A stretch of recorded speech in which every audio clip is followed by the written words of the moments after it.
There are no school bells, no marching band, no football team or cheerleaders. This is not your average American school.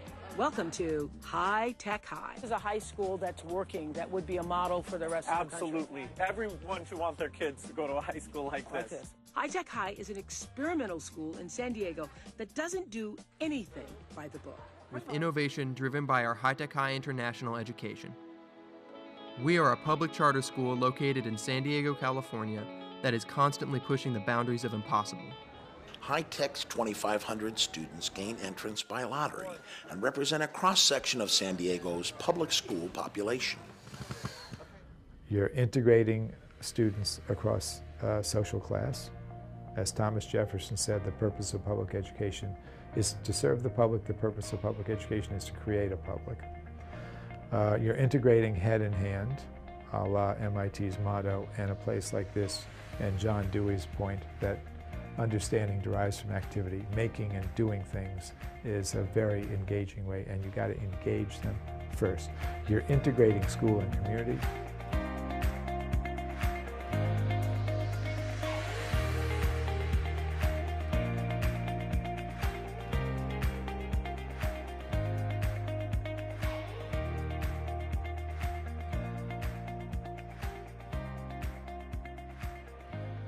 I teach 11th grade biology and honors biology, and at our school all subjects are integrated so that it doesn't track. So within one class we have 25 students in 11th grade at a time for bio, and it might be students that have IEPs or learning plans and honors all in one. So my class is geared towards like the whole of general biology, you know, physiology, anatomy, evolution, medical biology, ecology, a lot of different things. I'd worked in a traditional school similar to like the big comprehensive high schools, and you know, you do a lot of information delivery, and then students are expected to kind of regurgitate and get that info out.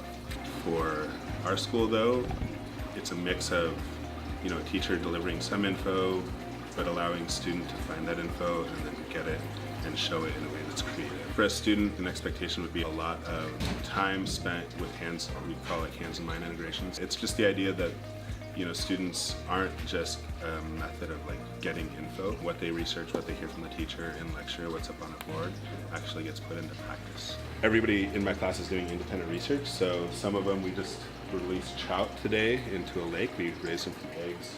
Other students are working with snakes or crayfish. So the project, pretty much we have a control tank and a control tank, so collect tank A and tank B. Tank A was the big tank, and we had probably like 150 trout in there, and they lived kind of healthy, not anything compared to our aquaponic tank, which we raised them completely off aquaponics, and the plants filtered the water and the fish helped the plants grow and everything. Then we tested the water quality to see what tank had best water quality, and tank B, the smaller tank, had lower nitrate, lower ammonium, and better pH balance, so it was a lot better. It was really cool. This was our independent project, so we got to really do whatever we wanted to. The reason I came to High Tech High was probably because my mom didn't want me to go to a public school. She thought it was like scary, it was big. I was kind of bummed about it. I still regret not going to public school sometimes, but I feel like High Tech really prepared me in different ways. Like, I'm a really good presenter, I'm a leader. It's little characteristics like that that'll help me throughout my life, but I feel like I'm losing a lot of stuff in like math and some of the sciences and like chemistry. As a math teacher specifically, I find that the math that we teach here is integrated, and the goal of that is to say math is not meant to just be computations and calculations, but instead, how do we talk about math? And how do we use math as a platform to get better at other skills? I'm in my 6th year of teaching, and I've had the chance to teach at both public school and here at High Tech High.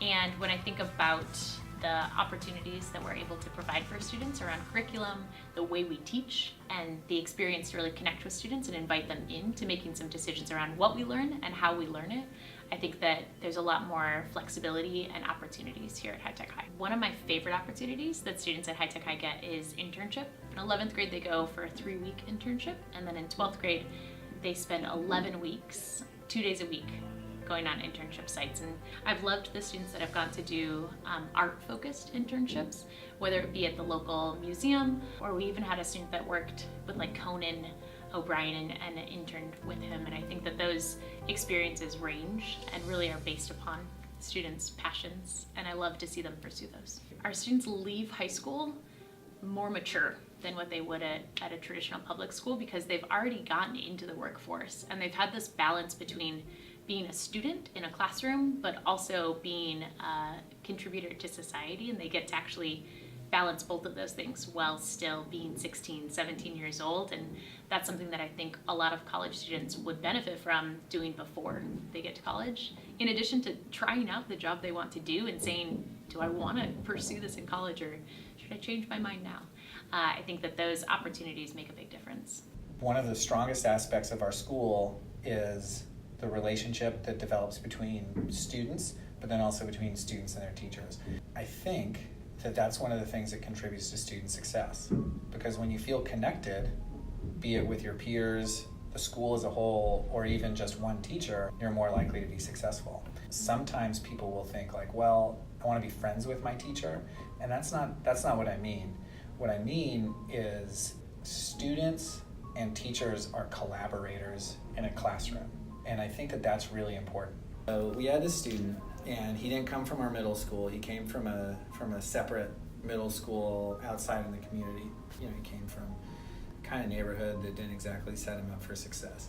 And so he was okay, he was doing fine here. His 9th grade year was okay, and his 10th grade year was okay, and then he got involved in like a little bit of trouble, right? But it wasn't enough trouble that would like get him expelled, but it was enough trouble that it needed some kind of intervention. And so I was talking to him, and I was noticing that he was having like a reaction to what I was saying, especially when I was talking about the impact that what the infraction would have on his family. And he said, I got an idea. Come outside with me.